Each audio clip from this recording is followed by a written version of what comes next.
Y para analizar un poco más el mercado laboral, el impacto del coronavirus en el mundo del trabajo aquí en Argentina, estamos en contacto con Miguel. ¿Cómo estás, Miguel? ¿Cómo va la cuarentena? ¿Qué tal, Agustín? Buenas tardes. Va normal la cuarentena, aprendiendo a estar encerrado durante todo este tiempo y fundamentalmente concentrado en todo lo que está ocurriendo a nivel nacional e internacional. Y recién Fabiana hacía un comentario vinculado al tema de las carnicerías. La noticia nacional es que en Buenos Aires han cerrado 100 carnicerías a modo de protesta por un incremento del costo de la carne que realmente los propios dueños de los negocios no pueden explicar, están pidiendo explicaciones al respecto, por eso lo que han hecho es un cierre preventivo de atención al público. Pero claro, si lo hilvanamos con respecto a lo que decías del tema del trabajo, esas carnicerías, además de tener un dueño, tienen empleados. Esos empleados, si no venden, no cobran, por lo cual podemos decir que hay una gran cantidad de personas que tienen un trabajo fijo y establecido que les permite mantener el ingreso de acuerdo al tipo de actividad. Pero hay cualquier cantidad de gente que no, y la cifra realmente es alarmante, y por eso nosotros realizamos este informe con Guillermo Aversano para tratar de mostrar cuál es la situación de aquellos que trabajan en la Argentina y cuáles tienen más riesgo y cuáles menos riesgo.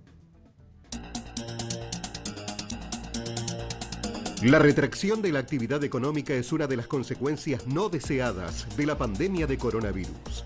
En su último mensaje, el presidente Alberto Fernández hizo hincapié en las medidas que el gobierno ha dispuesto para paliar la situación de los trabajadores. Pero, más allá de esta necesaria ayuda, las cifras muestran una situación alarmante. Hay que diferenciar cuáles son los sectores que se encuentran en mayor y en menor riesgo. La Argentina cuenta con 19 millones de trabajadores. 12,1 millones está en riesgo, lo que representa el 64% de la masa laboral. El 36% corresponde a los asalariados formales de sectores no afectados, 6,8 millones de personas. Los asalariados formales e informales bancarizados en sectores afectados representan el 36%, 6,9 millones de trabajadores, con un riesgo moderado de perder sus trabajos. Se debe tomar en cuenta que parte del salario lo cobran en blanco y parte en negro. En una situación mucho más compleja se encuentran los monotributistas, 1,5 millones, el 8% de la participación laboral. Autónomos, 400.000 personas, 2% de participación. Trabajadores de casas particulares, 500.000 personas, 3% de participación. Y por último, trabajadores no registrados sin bancarización, 3 millones de personas, con un 16% de participación. Un caso típico de referencia es el de los trabajadores de locales gastronómicos, que cobran su salario pero lo complementan con las propinas. El cierre preventivo de sus lugares de trabajo afecta fuertemente su ingreso. La dinámica de la cuarentena y las medidas de aislamiento sobre la actividad económica y el empleo es potencialmente explosiva. Como ejemplo, por cada 10% de los 5,5 millones del grupo de alto riesgo que pierda su actividad principal y busque activamente un nuevo puesto de trabajo, esto es, que sea registrado como tal por las estadísticas del INDEC, la tasa de desempleo aumentaría 3 puntos porcentuales. Teniendo en cuenta las últimas cifras conocidas, esto significaría un aumento del 8,9 al 13% en la tasa de desocupación.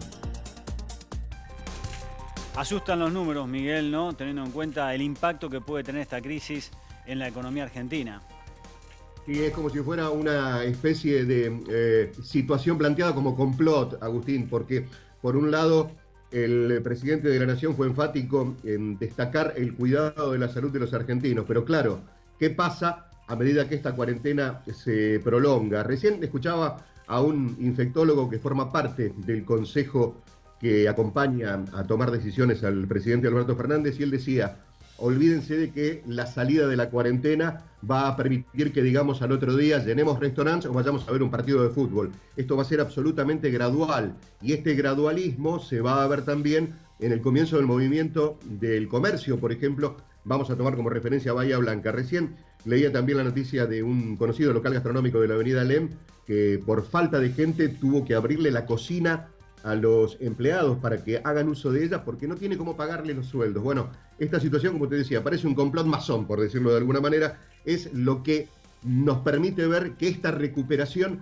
va a ser tremendamente lenta. Y además tomo en cuenta otro detalle, Agustín, las cifras que yo vertí en este informe son cifras relativas, porque hay mucha gente que no está registrada, por lo cual lo que estamos tratando de plantear simplemente es un panorama general para ver cuánto riesgo tiene el trabajo de los argentinos, pero yo creo que la situación debe ser mucho más profunda. En segundo plano, el gobierno está trabajando en las medidas económicas, todas las que ustedes vieron hace instantes nada más, pero lógicamente uno tiene miedo, como lo tiene aquel que, por ejemplo, no tiene un trabajo registrado o está trabajando en negro o depende de una changa para poder llevar el pan a la casa.